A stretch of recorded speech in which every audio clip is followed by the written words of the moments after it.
les jeunes internes. Et on va enchaîner avec cette session, toujours avec la cardiologie, avec professeur Cherti, chef de service de la cardiologie B et chef de l'UPR.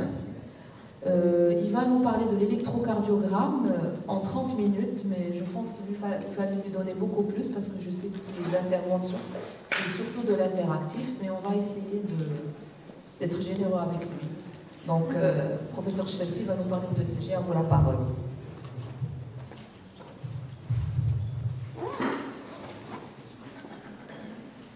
Merci Noël. السلام عليكم. الله يجزيكم بخير جمعتونا بارك الله فيكم. Donc c'est réussi ne serait-ce que pour ça. Vous avez pu ramener 40 ou 30 profs, 40 profs je pense. Donc c'est tout l'internat, tous les anciens. Barakallahu fikoum. Donc on va essayer de parler de l'ECG, d'une partie de l'ECG, l'électrocardiogramme aux urgences. Donc quelques slides, quelques cas cliniques qu'on va partager, et donc on va essayer de faire ça sous forme d'interactif. Alors tout d'abord je vous présente une nouvelle que vous connaissez déjà, votre nouvel hôpital, Inch'Allah, en 2024. C'est 2024, non? Vous avez vu 2042? Alors Inch'Allah, donc j'espère que ça va se réaliser réellement en 3 ans. Et que ça va changer notre manière de réfléchir, notre manière, surtout des filières de soins, et ça va peut-être rayonner sur la région, donner un exemple sur les autres régions. Encore merci de nous avoir rassemblés. Donc c'est vraiment un moment historique que de pouvoir se retrouver avec les anciens et avec les nouveaux qui vont devenir anciens. Alors juste, je vais vous lancer un challenge et je vais vous défier et je vais le gagner aussi. Est-ce que nous connaissons notre système cardiovasculaire? Les neurologues peuvent aussi participer, parce qu'ils savent passer au niveau des artères cérébrales, et c'est ce qui commande le reste du corps. Alors, cette première question, je vais y répondre moi tout seul. Notre cœur, c'est une poignée de main, c'est 250 grammes. C'est 250 grammes pour la femme, 300 grammes pour l'homme. Et c'est ولكن la femme هي اللي كتبردو داك الهم كتعاون على داك الهم. Donc quelques 250 grammes, c'est un muscle, une petite pompe, un muscle creux. يعني رابعه تقد ديالها باش دير ساندويتش في هذا ولا هذا pour ceux qui aiment le cœur في الحفله ديال العيد كبير. Alors ce petit cœur de 250 grammes, on va juste le voir à travers quelques autres espèces et créatures. La baleine, donc je ne vais pas vous poser une question, pour dépasser 30 mètres de longueur et 170 tonnes. Et il fait quand même des sauts de 30 mètres. Inch'Allah. Ça c'est un cœur vrai, à gauche. Ça c'est une maquette. Alors la première question, ça pèse combien un cœur de baleine? Rapidement. 20 kilos. 15, une tonne, ça fait 20 kilos, ça fait. C'est pas un Pajot, là. Un nombril, ou un poisson tonne. Alors il éjecte l'équivalent de 6 baignoires de sang dans un système circulatoire 4500 fois plus lent que le nôtre. Et un rythme très lent. Le rythme de la baleine, c'est de 15 battements minutes, 30 battements minutes. Quand il est en surface, quand elle descend à 3000 mètres, elle peut faire 3, 4 cycles minutes. C'est-à-dire qu'elle fait... Et elle va discuter, elle va boire un café, elle revient, elle fait... Après 20 secondes. Imaginez, donc faire ça, et pendant 20 secondes, il n'y a rien. Son cœur est aux arrêts, parce qu'il a éjecté ce qu'il faut. Ça, c'est pour préserver son métabolisme à 3000 mètres ou 4000 mètres de profondeur. Quelques comparaisons. L'éléphant, 25 battements par minute, le lapin 220, l'homme on est à 70-80, la souris à 500 battements par minute. Déjà, elle est au repos à 500, 300 à 500. Donc si vous la trouvez dans une chambre, c'est pas la peine de lui faire peur, ça va exploser. Laissez-la sortir gentiment. Hein. On a les réflexes de lui jeter un balai ou la... Je suis allé. Le colibri, l'extrême, on a vu la baleine, c'est un oiseau de tous les records. 480 à 1200 pulsations par minute quand il fait chaud. Quand il fait froid, il descend à 36 pulsations par minute. Ses ailes battent de 50 à 60 fois par seconde. Imaginez, c'est une véritable ingénierie. Et donc, on ne peut dire que machallah devant cette créature. Alors, comparé à un avion de chasse ce petit oiseau qui existe en Amérique, dans le continent américain, de 10 cm. Il fait une vitesse de 48 km à l'heure en moyenne. Certains atteignent 90 km avec un vent favorable. Et poids, si vous voulez, performance, comparé à un avion de chasse, c'est lui qui gagne le match. Alors notre cœur, on sait que c'est 70 battements par minute, ça on le sait tous. Tout le monde ne sait pas que c'est 100 000 battements par jour. On fait le calcul. Pendant une année, c'est 36 millions, et dans une vie, 80 ans, c'est près de 3 milliards de battements dans une vie.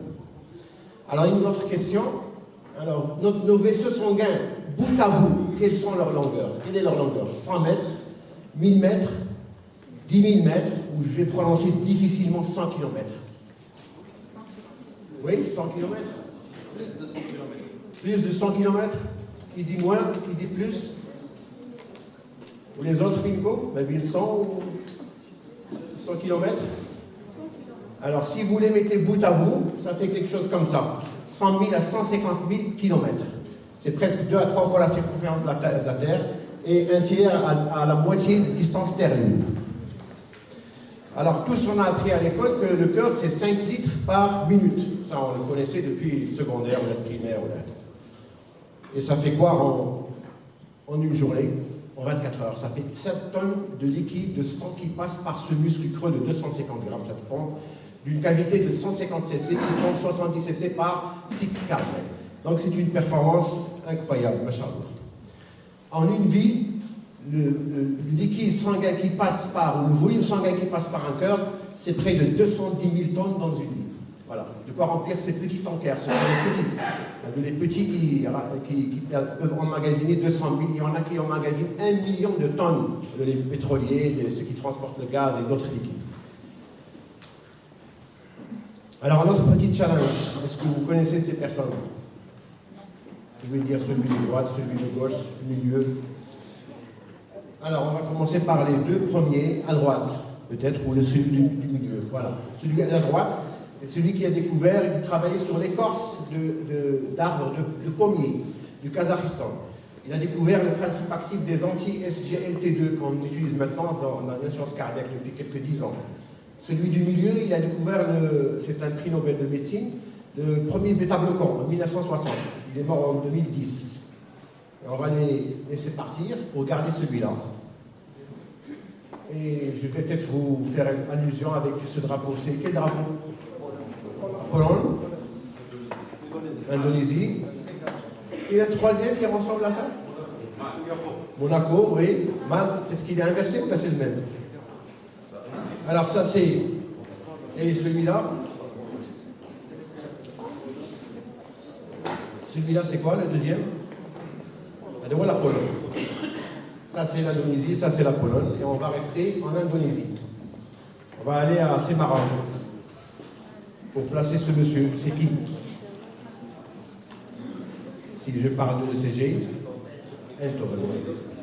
c'est quelqu'un qui est né en Indonésie, il a été naturalisé en Hollande, et c'est lui qui a créé le premier ECG, le voilà, et c'est un prix Nobel de physiologie en 1924. Alors depuis, il y a 110 ans peut-être, les ECG étaient comme ça, maintenant on les a rapetis, ils sont devenus comme ça, ils tiennent, ça fait 500 grammes, et les ECG que vous connaissez de 2 kg, de 10 kg. Maintenant, il y en a encore qui pèsent moins. Celui-là, ça pèse 50 grammes. Alors, je vais le prendre et vous le montrer. Il était à l'écran. Hein. Ça fait 50 grammes. Alors, l'intérêt, c'est qu'il y a 4 électrodes. Vous pouvez le mettre sur votre cou et vous baladez avec.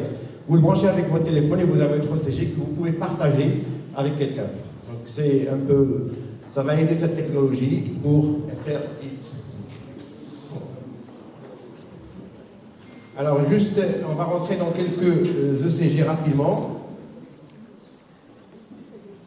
Vous rappelez que la V6, c'est à peu près la D1. La D1, c'est la sœur de AVL. D'accord? Ça nous aide des fois quand on a des problèmes d'inversion d'électrodes. Alors, on va rentrer juste... Quand on est aux urgences, on a toujours des cas cliniques ou des confrontations avec des patients Et c'est des examens. Chaque patient, c'est un examen. Vous avez une personne qui vient, 73 ans, antécédent d'ischémie du membre inférieur droit, dyslipidémie, douleur thoracique depuis 3 heures, hémodynamique conservée. On fait quoi? La donnée, la principale donnée ici, c'est quoi? C'est la douleur thoracique, oui. D'accord? Donc c'est ce que je retiens en premier. Je peux rater les autres, je peux faire des erreurs, mais la douleur thoracique, je la prends en premier. Et je fais quoi? Je fais un ECG. Et qu'est-ce que vous voyez? Ou c'est le CG qui vous voit? C'est la lésion qui vous voit ici. C'est-à-dire qu'on ne peut pas la rater, c'est ce qu'a présenté Badr tout à l'heure. C'est l'image typique d'un infarctus du myocarde, ce qu'on ne peut pas rater. Hein, d'accord? Avec une image je pense en sous-décalage, c'était miroir en inférieur. Donc c'est un antéro-apical, d'accord, un antéro-septo-apical, majestueux et latéral peut-être. Alors là, qu'est-ce que vous voyez? Vous avez une personne de 61 ans, une femme qui a été opérée pour un anévrisme de l'aorte. Et elle a fait une histoire de fièvre et elle a une douleur thoracique maintenant. Voilà le CG. Rapidement, qu'est-ce que vous pensez? Vous voyez d'abord un signe électrique et vous essayez de le rattacher à la clinique. Vous pouvez vous tromper, tout le monde peut se tromper, donc dites ce qui vous passe par la tête. On entend déjà une des réponses, tout près de moi. On le voit quoi ici? On voit un sous-décalage ST, à ce niveau-là, là et là. C'est quel territoire? L'inférieur. Et on voit peut-être... là, un sus-décalage. En D1, un sus-décalage. En AVL, un sus-décalage. D'accord? Et ça fait quoi? Ça fait un infarctus du myocarde, un sus-décalage. La lésion sus-décalage, c'est le princeps. Ce qu'on a oublié, c'est le multimètre. Alors, je vais tout de suite passer. Alors, je continue cette slide. Ça donne l'aspect, des fois, ce qu'on appelle le drapeau sud-africain. Vous voyez la lésion en haut? C'est un sus-décalage. D'accord? Ici, et miroir ici, et puis la continue de sus-décalage. Ça donne l'expression du drapeau sud-africain, d'accord? Alors juste, je vais switcher en système de vote. On va faire connaissance qu'on devait faire, et je lui avais dit de me rappeler. Alors, essayez de vous connecter par vos téléphones à un site de menti.com. Mettez menti.com. On va juste poser 3 ou 4 questions. Connectez-vous au site menti.com. Voilà, menti.com.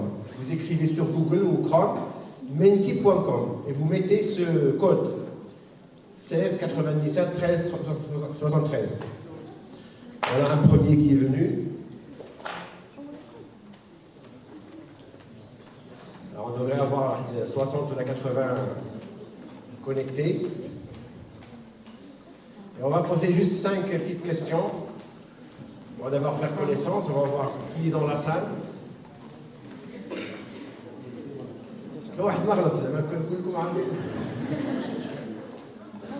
Voilà.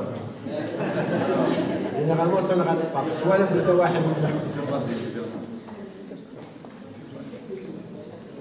voilà, on est à près de 80, donc c'est une bonne moyenne, une bonne significativité. Les autres, ils vont continuer à se connecter. On va passer rapidement. Alors, on est interne, on est résident, on est professeur, et chantier. On va voir qui gagne qui est majoritaire.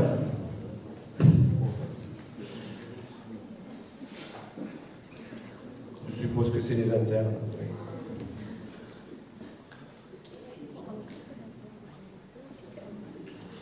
Ah, les profils à un moment. Il y a un urgentiste, il y a un pharmacien, aucun cardiologue. C'est connecté à moi. Voilà.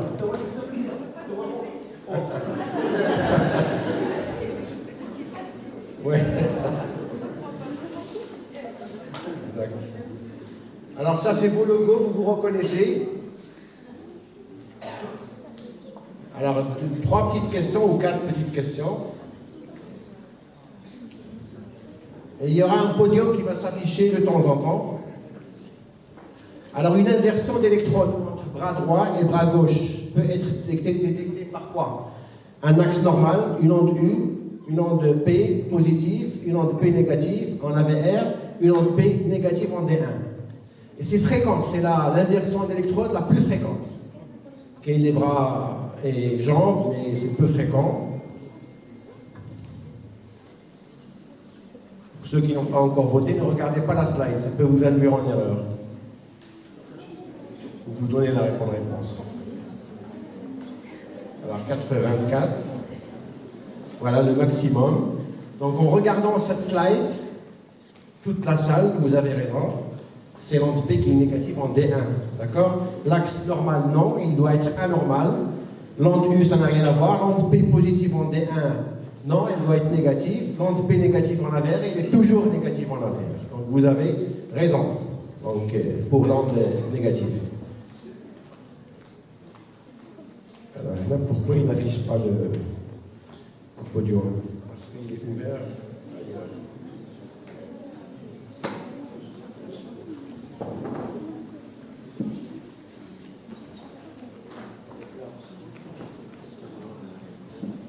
Alors, une autre question. Une fibrillation auriculaire.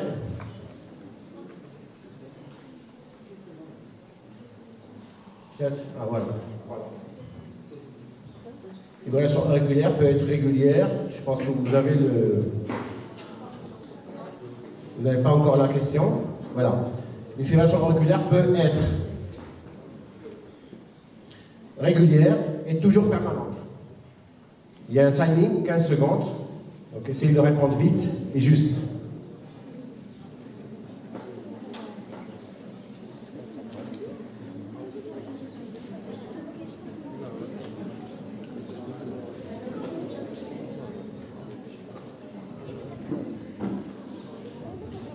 Voilà, elle est toujours elle peut être régulière en cas de BAV, de bloc auriculo-ventriculaire. Elle est toujours permanente, non, elle peut être paroxystique. Alors, pour gagner du temps, alors voilà, celui-là, dans un syndrome coronarien aigu, voilà, il y a un podium déjà. Donc, les 3 premiers vont être inscrits au tableau, ils se reconnaissent. Il y a Lola, Skids et Anas. Vous reconnaissez. Alors, les 3 premiers, après la deuxième question, la troisième, je leur réserve un petit cadeau à Rabat. Je n'ai pas ramené les 3. Donc, تحمسوا شوية.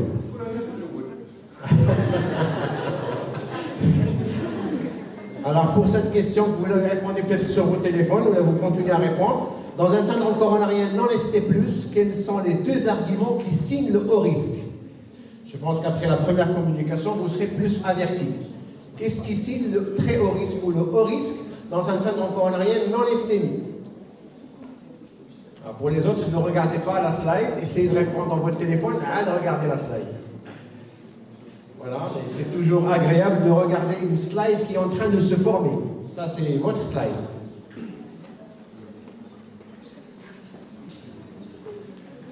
Voilà, vous vous rapprochez de quand on voit la slide et avec sans votants, et les autres qui n'ont pas encore, qui ne sont pas connectés, mais c'est pas grave, déjà on a une grande significativité, que la majorité sont dans la troponie positive et les modifications électriques. Le reste, vous pouvez l'oublier. On les retrouve dans certains scores, TIMI ou scores de Grèce, mais les principaux, c'est la troponie positive et la modification électrique, sont les critères qui vous donnent qu'il y a un très haut risque dans ce syndrome coronarien sans ST+. Alors on affiche peut-être juste le podium. Et on passe à quelques cas cliniques sur ECG qu'on a commencé déjà. Question facile. L'inspiration, qu'est-ce qu'elle fait pour le rythme cardiaque? Elle accélère le rythme cardiaque, elle ralentit le rythme cardiaque.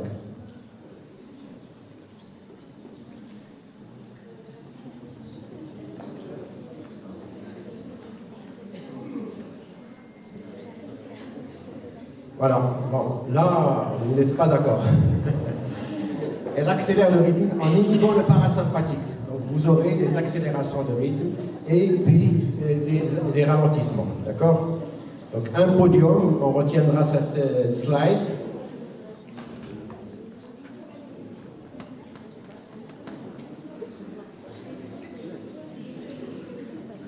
Voilà votre podium.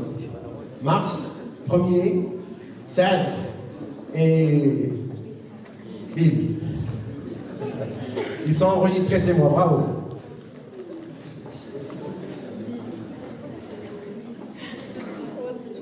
Alors on continue sur la présentation tout à l'heure, on va essayer, il nous reste encore 10 minutes, on va essayer de partager certains ECG. Alors, arrêtez les sous-titres. Alors 65 ans, oui, c'était quel diagnostic? C'est cette personne-là qui avait un anévrisme de l'aorte qui a été réparé par une intervention de Bentall, et quelques semaines plus tard, ou quelques années plus tard, elle fait un syndrome fébrile, et avec une douleur thoracique, un malaise plutôt,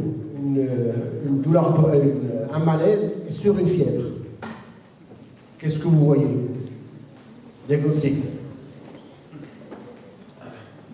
C'est un type de CG que vous risquez d'avoir aux urgences, tout le monde peut l'avoir, et c'est une urgence, on ne doit pas le rater. Histoire de fièvre et malaise. Alors j'ai un petit diagnostic, mais en rapport avec la clinique. Je suppose que l'intervention cardiaque est fièvre, donc endocardite.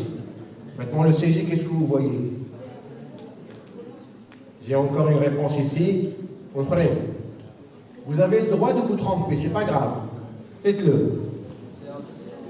Un BAV, oui, exactement, il y a un BAV. On le voit très bien, il est là.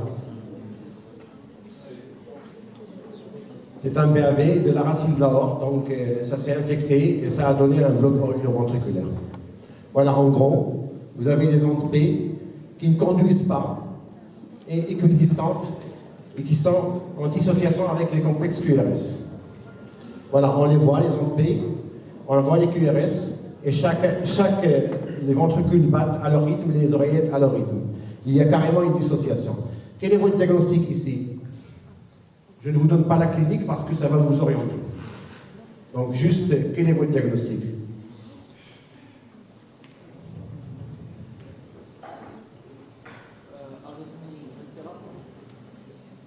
Alors en rythme respiratoire, il faut d'abord avoir une onde P.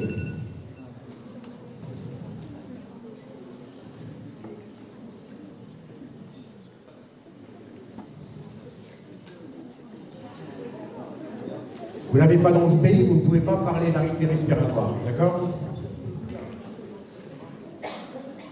Et vous avez un rythme bien irrégulier et une liaison électrique où on ne voit pas carrément d'onde P. Quel est votre diagnostic? Je pense qu'il est facile. Un ST+. Alors celui-là, il faut deux mots-clés ou deux signes. Un SPQS, j'ai déjà une réponse. Quoi d'autre?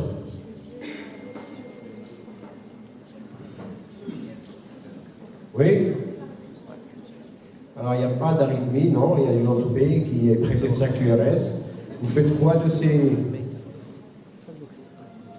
ces QRS qui sont très profonds, de ces S profondes? C'est une HVG, c'est une perturbation ventriculaire gauche, et vous avez un aspect de bloc de branche gauche aussi, d'accord? La D1, c'est la V6, ça ressemble à la V6 en matière de physionomie ou d'axe. Alors, quel est votre diagnostic ici?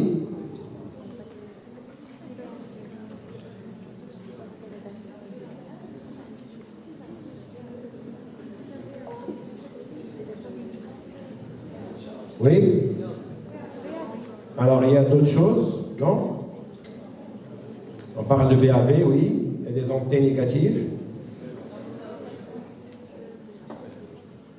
Et c'est carrément une dissociation. Regardez la dernière slide.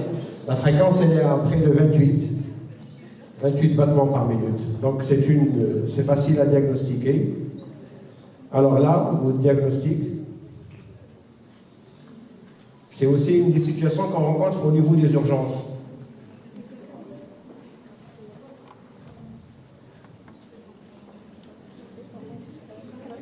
Vous êtes méthodique, le rythme est régulier, les complexes QRS comme ils sont, fin, pas fin, les troubles de repolarisation, les troubles de conduction, l'excitabilité. C'est comme ça qu'on devrait analyser un ECG rapidement. Et dans chacune de ces catégories, il y a quelque chose qui sort ici. Oui? Les antés, voilà. Et les antés, ça fait toujours peur. Hein? Le ST et l'anté, c'est ce qui fait peur. L'anté ne me fait pas peur, parce que c'est quelque chose déjà passé. L'anté, là, il est ample. Donc on fait attention à cet anté ample. Voilà. Pardon. Alors, s'il y a une anté, voilà. Ça, c'est un très bon exemple. Ça, c'est un très bon exemple de bien regarder ce complexe QRS. Donc, je me suis trompé de CG, ou l'interprétation. Vous voyez ici qu'il y a un PR court. C'est vrai qu'il y a une anté qui est ample ici. Il faudra la prendre en considération parce qu'elle dépasse le complexe QRS. Et c'est ce qui frappe en premier. Ensuite, vous avez un empattement au niveau de la base du QRS. Et vous retrouvez aussi qu'est-ce qu'on peut prendre à confusion quand on a un empattement comme ça. On peut penser à un Wolff Parkinson White. Surtout un type droit et postérieur. Moi, je l'aurais pris, ou on l'aurait pris il y a longtemps, pour un infarctus inférieur. Regardez ici. Le D3, D2, AVF, carrément un aspect de QS, qui est l'image miroir de ce empattement, si vous voulez, en D1. C'est un Wolff Parkinson White et ça n'a rien à voir avec un infarctus du myocarde. C'est une image typique des Wolff droit postérieur. Alors, quel est votre diagnostic ici? Voilà, là aussi, je pense qu'il est joli. Voilà, j'ai une alternance électrique. Donc, on peut la trouver dans les péricardites, par exemple. Là, c'est facile. Le flotteur.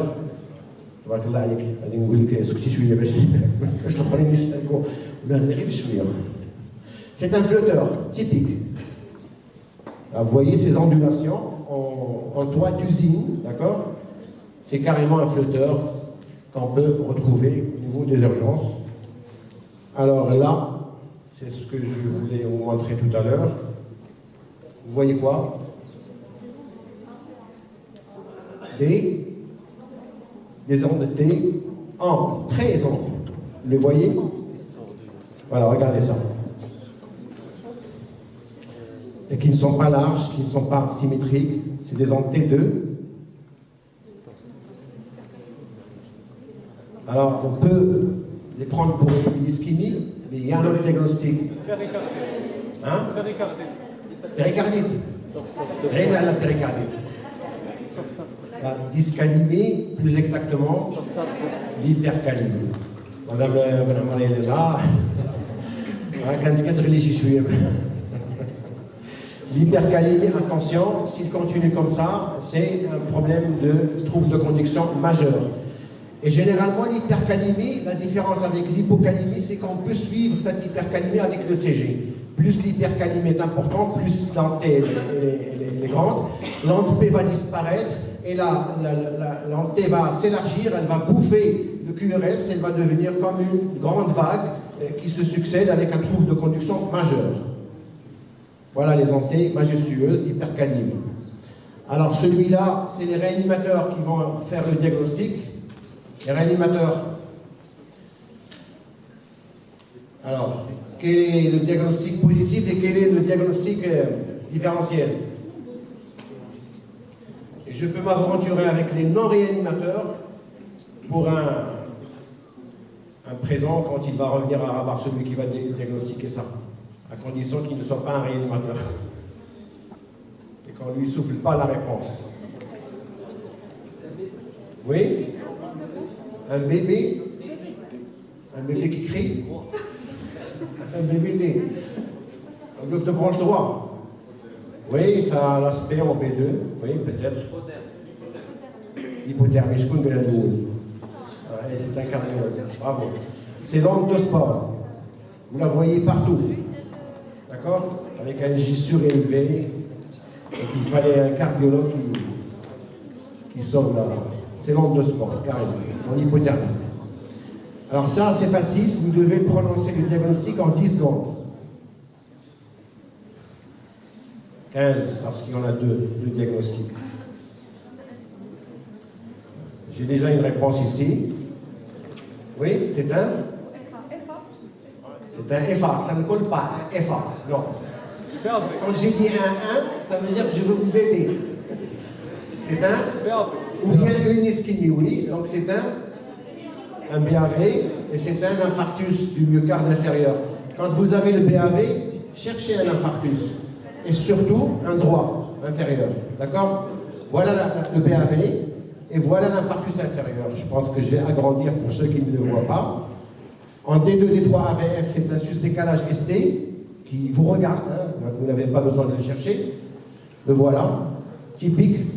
Et vous avez le BAV, la dérivation longue, V6 je pense. Vous avez, c'est Luciani Van Keebak avec une onde P qui est bloquée. Voilà, typique dans les infarctus inférieurs. Alors celui-là, on va peut-être passer. Alors qu'est-ce que ça peut être comme diagnostic? Je vous ai mis un petit insigne. C'est des images qu'on peut voir aux urgences dans un contexte de douleur thoracique. 29 ans. 29 ans, douleur thoracique. Alors, c'est un sus-décalage ST que je retrouve partout. Regardez. Mais qui peut être systématisé si je ne regarde pas bien. Regardez. D1, AVL, c'est systématisé. V2, V3, c'est systématisé. Ça peut être un antérolatéral. Mais si je cherche bien, j'ai un signe que je dois trouver. Un diagnostic différentiel. J'ai une réponse ici. Est-ce que j'ai la réponse ailleurs? Vous devez chercher un signe pour séparer le sus-décalage ST de l'infarctus de la péricardite. Le B? Sous-décalé. Bravo. Donc je dois le chercher. Il est partout aussi. Le voilà. Il est bien sous-décalé. C'est pour ça que vous avez un sus-décalage relatif. C'est parce que vous avez un PQ ou un PR qui est diminué. Là, vous appelez un cardiologue, vous savez. Donc, hein? Ou vous lui donnez une claque dans le thorax. D'accord? Fibrillation ventriculaire. Voilà, je crois que je vais peut-être passer celui-là. Voilà la fameuse irrégularité de respiration. Est-ce que j'ai dépassé de 2 minutes, non? Regardez la régularité, l'irrégularité sinusale. Là, c'est un sujet normal. Tout le monde en fait à différents scores, si vous voulez. L'inspiration, c'est accéléré. L'expiration, c'est ralenti. L'inspiration, il reprend un rythme encore qui est accéléré, plus. D'accord? Voilà, donc c'est l'arythmie sinusale. Et celle-là, fatigue, dyspnée, microvoltage, ça se voit, on n'a pas besoin de... Voilà, on a une péricardite. Maintenant, pourquoi? Parce qu'on a un microvoltage, mais ça peut être l'obésité, ça peut être un emphysème. Qu'est-ce qui me permet d'aller vers la péricardite? L'alternance électrique. Vous voyez, il y a des QRS qui sont alternés. Voilà. Tantôt ample, tantôt moins ample. Voilà. Alors je pense ça c'est l'hypercalémie, je passe rapidement. Je pense que je vais arrêter là pour ne pas empiéter. Alors oui, on termine avec celui-là. Homme de 56 ans, motif aux urgences, je vous le cache, diagnostic.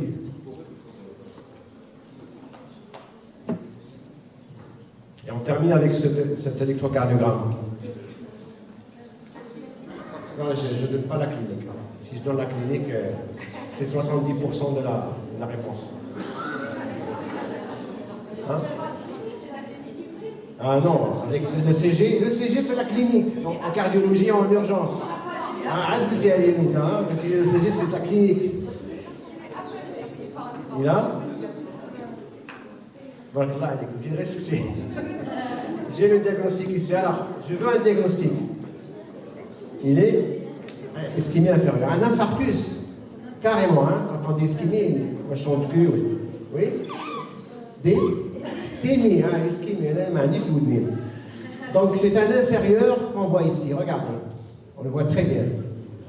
Et ce qu'on voit aussi, même si vous ne voyez rien en inférieur, on peut voir ailleurs, fine. En antérieur, le V2 sous-décalé. Quand vous avez un V2 sous-décalé ou là un V3 sous-décalé, ne cherchez pas ailleurs. C'est un postéro-inférieur, ou un postéro-basal, ou un inférieur. D'accord? C'est même en V2, bon, ça donne une discussion entre cardiologues, ils peuvent. Hein? Il faut augmenter le rotation V, mais il y a un sous-décalage ST. Retenez qu'en V2 et en V3, il n'y a jamais de syndrome coronarien non sténique. C'est qui neige. Vous pouvez avoir un sous-décalage, et je termine sur ça, un sous-décalage ST partout, et ça veut dire que c'est un syndrome coronarien sans sous-décalage ST, sauf en V2 et en V3. C'est un ST plus ailleurs, en postéro-basal, ou là en inférieur, qu'il faudra chercher. Voilà. Donc je termine sur ça pour laisser place à notre ami pour la radiologie pulmonaire, et je vous remercie.